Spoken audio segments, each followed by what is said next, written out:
So, what is going on, guys? This is Ryan here. And this is Ryan here. And today we once again have another interesting video for you all. Yes, now this one is actually talking about the possible shadow animatronics in the Night 2 Five Nights at Freddy's 4 minigame. Yes, now, these guys are always kind of in the back of these minigames when you're inside of the establishment. They also appear on Night 5, but not too much dialogue is actually spoken about them. And what makes these guys so interesting is some of the words chosen when the text seems to pop up on the top portion of the screen, which almost explains the child's thought process, or maybe even the Freddy plushie's thoughts towards these guys as a whole. Yeah, and it's just the positioning of these guys. As you can see, like, mainly the animatronics that are primary are in front of the tables, but these guys seem to be, like, in the background, so... Yeah. Many could suggest that it's a shade of a background colour maybe to make the establishment look bigger, but I don't know, with the whole Five Nights at Freddy's 2, like Purple Freddy and the whole Shadow Bunny, I think that these guys do represent something quite sinister. Yes, exactly, and you know, it seems like in Five Nights at Freddy's 4, the more you think about these mysteries you see in the games, the more you can make a connection with the past games which have been released, and maybe connections between the establishments. Yeah. The first main thing I actually want to pick up about these guys is if we think back to Five Nights at Freddy's 2, we know that the Purple Freddy, which was situated in the parts and service room of the Five Nights at Freddy's 2 establishments, has this, of course, purple tinge. And, you know, if these guys are actually the shadow animatronics, Scott could have made these guys pitch black to signify shadows, yet he's going with this purple theme, which is still tying into the Five Nights at Freddy's 2 guys, so we could possibly suggest that as a linkature between these two shadow guys we see in the back, and also the animatronics we see in Five Nights at Freddy's 2. Yes, and we just need to think back to Five Nights at Freddy's 3 when the phone guy actually mentions a spring lock failure. There was multiple spring lock failures in one location, and it's just odd how we're seeing these two spring suits that were used, obviously that were probably used during the spring lock failure, so these possibly represent the ghosts of the employees within these suits. Yes, and that would actually make a whole lot of sense, because of course if these guys seem to have died in these suits, you know what, with the Freddy's, the history of Five Nights at Freddy's and all of their establishments, it seems like anyone that seems to perish within these suits or has some kind of connection with these suits will always come back as some kind of paranormal entity in some way or another and will haunt these suits. And it almost seems like too much of a connection for these guys to not haunt these suits if they get killed in them despite all of the dangers, and it really is interesting, just the whole concept of it all. Yes, it just makes you think, like, why is this child so scared? And I mean, it probably adds up to why he's so scared, because it seems like he can see these animatronics like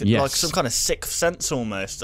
Yeah. And going back to this same minigame, the Night 2 minigame, if we actually go back one screen, we can see the purple guy dressing up some guy in a spring trap suit, well, spring Bonnie suit, sorry. Yes, so it would appear, yeah. It just makes you think, did he see anything else that probably makes him so terrified like he is now? Yes, and it's also kind of interesting as well, thinking back to it all. It's like, you know, how is this other suit seemingly existing? Because we know it's a different shade of color to the Spring Bonnie which appears on the stage on Night 5, and it's almost like there's this third secret suit, isn't there? Yeah. It's very unusual. It's one of those debatable things, but I honestly believe that this may be a question that will be answered in the DLC or whatever is coming in the future for Five Nights at Freddy's at some point, because I think this is a very debatable point, and it's almost quite a cliffhanger because it seems like we've never seen this suit before. Yeah, it is a very strange one, and I do really hope that the questions do get answered at the end of this.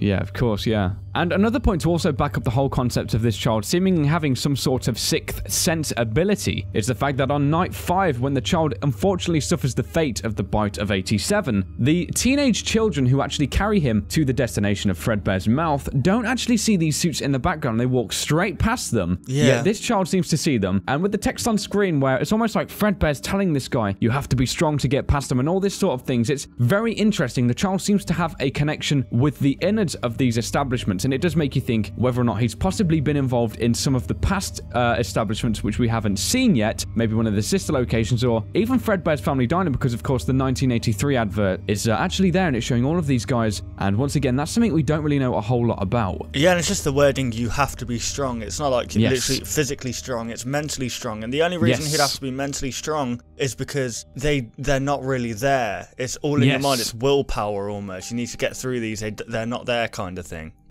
So there we have it, guys. Hopefully you did enjoy this video. Be sure to comment down below, of course, any of your thoughts in relation to this topic. And if you guys did enjoy this video, why not leave a like rating down below? And if you're new to our channel, why not subscribe for more theories like this and also some gameplays. So thank you very much for watching the video, guys. And we'll, of course, see you on the next one. Goodbye, guys.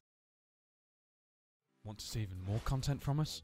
Consider liking and subscribing to ensure you'll see all content in the foreseeable future. And hey, why not check out our past 2 videos?